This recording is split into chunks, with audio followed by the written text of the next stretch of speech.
సంతసించు తల్లి వలె బంధుజనులు శ్రీకృష్ణుని కళ్యాణ గుణములను చెప్పుకొనగా మెచ్చినది మనసిచ్చి మురిసినది కళ్యాణ వైభోగమే శ్రీ రుక్మిణీ దేవి కళ్యాణ వైభోగమే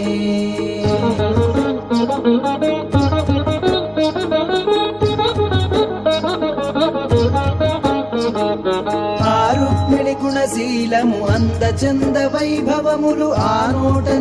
నోటను విన్న శౌరి సంతసించి తన దేవి దేవేది ఆమెయని మది తలచెను యుక్త వయసు చందములా వెలుగొందడి రుక్మిణికి తగిన వరుడు హరియేనని పలుక వినిన అన్న రుక్మి చేరిదే శిశుపాలుడే ఈ ఇంటికి అల్లుడనెను కళ్యాణ వైభోగమే శ్రీ రుక్మిణీ దేవి కళ్యాణ వైభోగమే।